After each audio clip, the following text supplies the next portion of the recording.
Hello folks, Fat Guy Flies RC.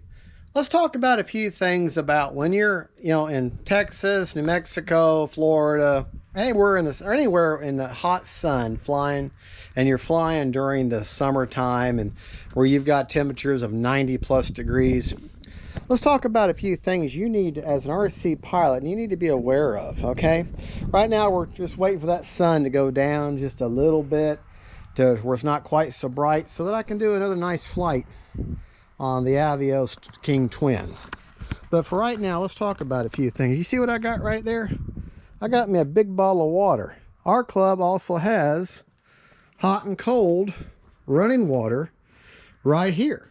Okay, it is imperative that when you get done, just make it a habit. After every time you come in from flying, you're out there for 4 to 5 minutes, you come in flying, drink down a few nice big gulps of ice water, of cold water. It doesn't even have to be cold water, just cold water. Even if you're not thirsty, do it anyways, because that sun is just sucking you dry. Make sure your glasses or sunglasses on to keep the sun out of your eyes. You don't want to lose your disorientation. By accident, your plane gets blown directly in the sun, and now you've lost. The sunglasses will help with your visual. Also, I don't have my hat on right now because my hat is attached to the brim of my camera is attached to the brim of my hat, but I have a hat on. Okay, so I wear my hat, keeps the sun out of my eyes.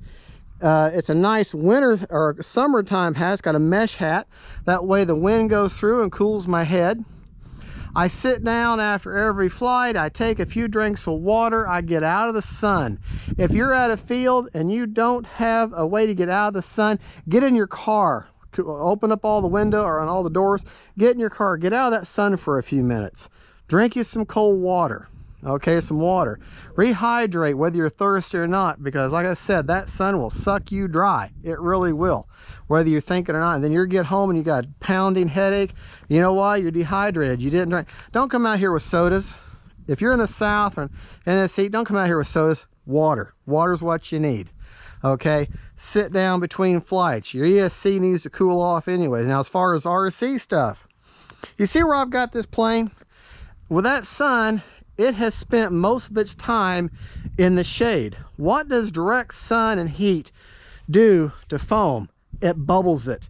It makes, let me take my hat off. You see really close here, you can make out the individual cells. Okay, now they're nice and tight. They haven't been damaged by the sun, but direct sunlight and heat will make those things expand, and the individual cells are much more noticeable, and it's called gatoring, and it looks really, really bad. Okay, it really does.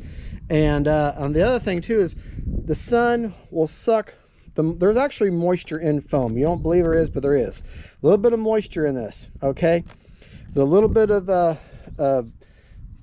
I hate to say what the term is, but there's a term to where the skin, it's the skin of a plane, it's healthy. Okay, the sun dries it out. It will dry it out. Hot conditions will dry your foam out, and then what it does, it makes your control surfaces brittle. This is why if you can get your planes out of the sun, or you'll see people put those like sock looking things over their planes, you're thinking, why do you do that?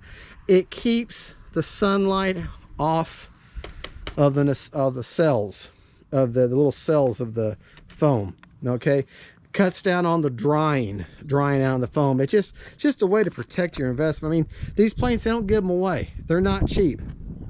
So it might look stupid putting a sheet over it, but hey, if you get another year of life and a year of use out of a plane, and you don't crash them because your hinges are all dried out and become brittle because you didn't take care of it, then it's worth it.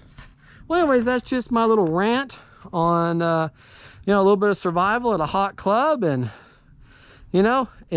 taking care of your planes in the sun. And remember, if you're not comfortable, neither are your planes. This is why at my house I keep all my planes in the man cave. It's air conditioned in there. If I'm comfortable, the planes are comfortable. You may not have that option. At the very least, keep them in a well ventilated place out of the sun. All right, folks, thank you for watching. This is Fat Guy Flies RC coming to you from the Avon Park Aerial Modelers Incorporated Club in beautiful Avon Park, Florida. Sun's almost to where I'm ready to fly this beautiful beast, so stay tuned for another film, another video from Fat Guy Flies RC. God bless y'all.